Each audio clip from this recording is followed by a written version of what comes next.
questions. I think somebody had a hand up over there. Did you want to ask me something? I was going to say that there are certainly people in pre-contemplation who are very interested in the topic, but hold strong beliefs that make them think that you know, that they don't need to think differently about the topic. Okay. They may not know any LGBTs, but they have strong beliefs in, you know, religious or otherwise.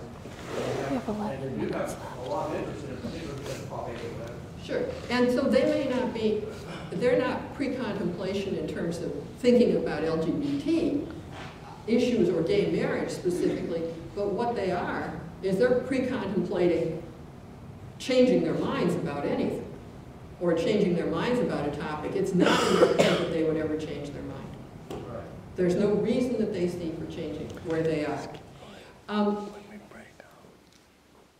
It's very interesting when you get one of these people off of a specific topic. You know, if they're going on and they've got their opinions and their fixed ways of thinking about the things, a good way to kind of change that is to do something that begins to reach them personally or on an emotional level. Like, has this affected you in any way?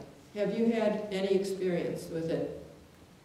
And listen to them and what they say, and really be interested in it, because that's going to help you find out where you might be able to get some traction eventually.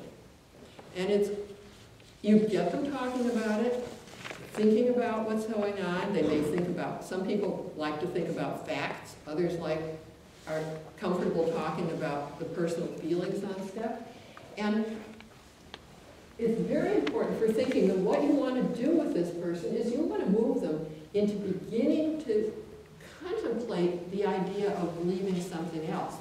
And what has to happen in going to that next phase, the contemplation phase, is they have to get ambivalent inside themselves. They have to feel a conflict between what they were believing, or not believing anything at all, and some new information or a new way of looking at it. It may be something like, I absolutely believe that the Bible is inerrant and this is how it's supposed to be, and this may go to the point of killing all gays, and then you sort of say, but I thought you told me that you believe in a loving, caring God, and I don't understand how those go together. They don't have to, you don't have to even push them to defend themselves to you. What it is you want them to go away with this little kind of feeling in their brain, the little fingernails on blackboard that's going, wait a minute, there's something that doesn't compute here in my mind. Because that's the kind of condition that starts people being able to think about the possibility of change. And often what can happen in the family situations, the kind of thing where people will go from pre-contemplation, they're inerrant and they have their fixed views, and then they realize that this is their niece that they grew up with.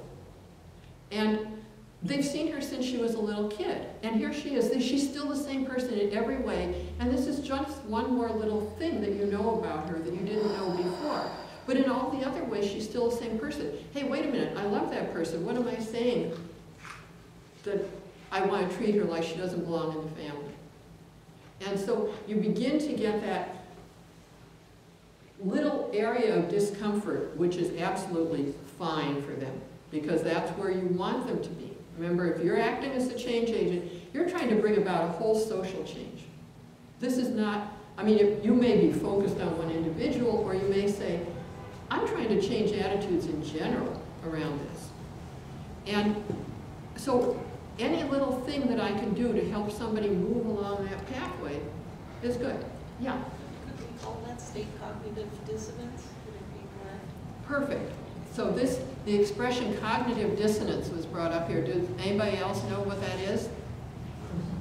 Okay, it's a cognitive dissonance is where you find that your actions and your beliefs, or what you said, don't match.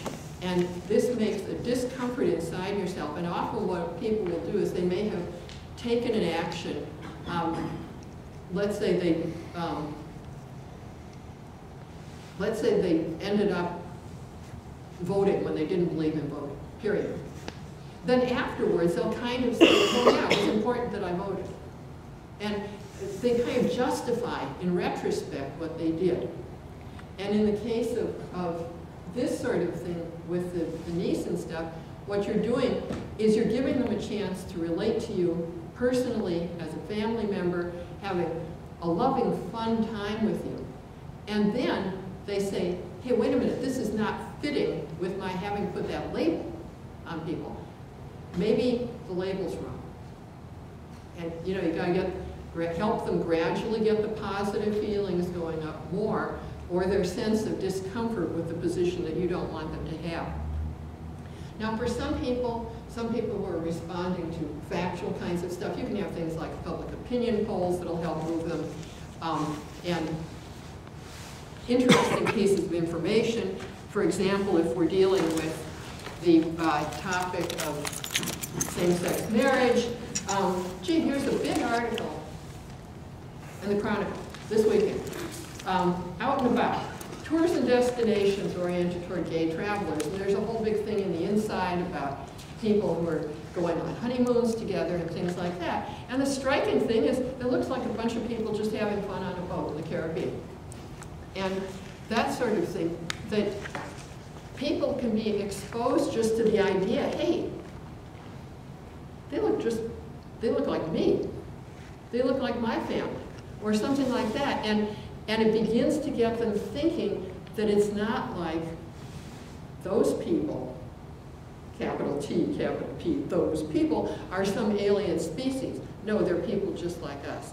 And I think that's one of the good things about being able to be in social settings in an informal kind of way. You know, the thing that you were saying about the family meal or something like this, because people then get desensitized and they begin to realize that there isn't something all that strange or bizarre going on.